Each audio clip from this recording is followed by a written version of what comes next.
타의 시리즈 17번째 시간입니다. 원칙 중심의 리더십이라는 주제로 말씀을 나누겠습니다.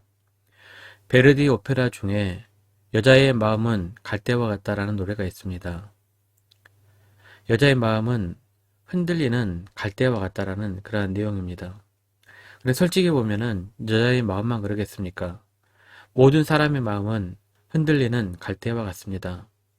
나에게 이익이 되면 어떤 것에서 쉽게 움직이는 것이 우리의 마음입니다. 그래서 우리는 사람을 믿을 수가 없습니다. 사람은 믿음의 대상이 아니라 사랑의 대상이라고 합니다. 우리가 믿을 수 있는 것은 변하지 않는 하나님뿐입니다. 그러면 우리가 상대방에게 신뢰를 줄 수 있는 방법은 원칙을 지키면서 흔들림을 최소화하는 것입니다. 원칙 중심의 리더십을 지닌 사람을 한 사람 꼽으라면 바로 다윗입니다.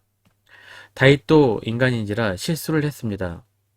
하지만 대체적으로 원칙을 지키며 살아갔던 그런 왕이었습니다. 오늘 26장은 다윗의 원칙 중심의 리더십 중에서도 꽃이라고 할 수 있는 장면입니다. 우리가 지금까지 봐왔던 사무엘상 24장, 25장, 그리고 26장 3장에서 다윗은 3번의 시험을 받았습니다. 24장에서 다윗은 궁지에 몰린 사울왕을 죽이지 않고 돌려보냅니다.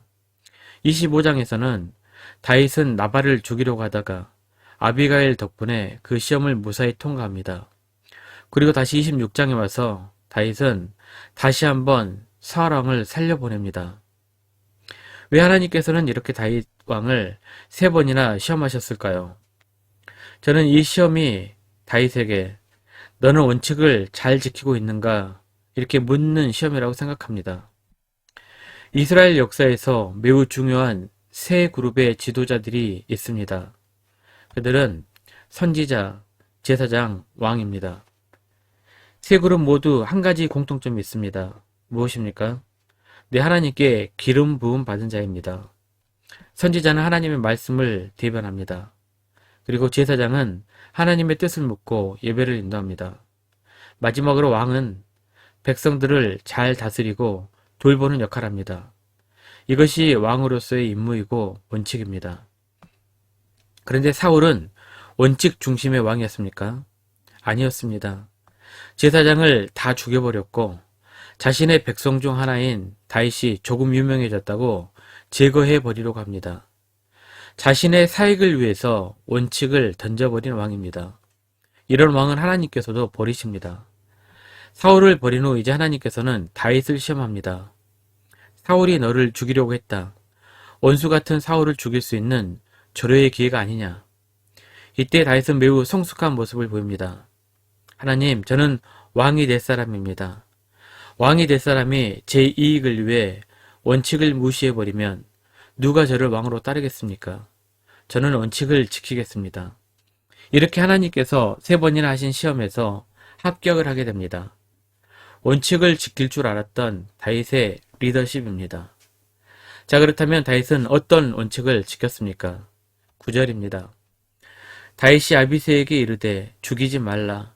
누구든지 손을 들어 여호와의 기름 부음 받은 자를 치면 죄가 없겠느냐 하고 11절 하나 더 보시겠습니다. 내가 손을 들어 여호와의 기름 부음 받은 자를 치는 것을 여호와께서 금하시나니 너는 그의 머리 곁에 있는 창과 물병만 가지고 가자 하고. 그렇습니다. 말씀 순종의 원칙을 다윗은 철저하게 지켰습니다. 하나님께서 금하신 것은 절대 하지 않겠다는 원칙입니다. 다윗은 철저히 말씀 순종의 원칙을 가지고 살았습니다. 그것은 작은 것처럼 보이지만 그 인생을 왕으로 만들었던 매우 중요한 원칙이었습니다. 다윗에게 사울을 죽이는 것이 편할까요? 아니면 살려놓는 것이 편할까요? 사울을 죽여버리는 것이 편합니다. 그런데 사울을 두 번이나 살려줍니다. 왜 그렇습니까? 자신이 편한 것, 자신의 이익을 위한 것보다 하나님의 말씀에 위배되는 행동은 하지 않겠다는 것입니다. 하나님께 기름 부음 받은 자를 치면 그것은 죄가 되고 하나님께서 금하신 것이기에 절대로 하지 않겠다는 그러한 결심입니다. 다윗은 철저히 말씀 순종의 원칙을 지키고 살았던 인물입니다. 그래서 사울을 죽일 수 있는 두 번의 기회를 버렸습니다. 자신의 이익 대신 원칙을 붙잡았습니다. 원칙을 붙잡은 다윗의 인생은 결국 어떻게 되었습니까? 사울은 전쟁에서 죽게 되고 다윗은 왕이 됩니다.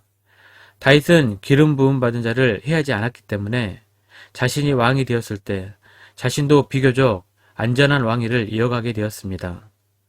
원칙을 지키면 처음에는 손해인 것 같지만 결국 자신에게 부메랑이 되어 자신이 그 유익을 얻게 되는 것입니다. 사랑하는 성도 여러분, 여러분의 인생 가운데에도 하나님의 말씀이 여러분의 원칙이 되어 말씀 순종하고 살면서 늘 주님의 도우심의 기적을 체험하시기를 주님의 이름으로 축복합니다.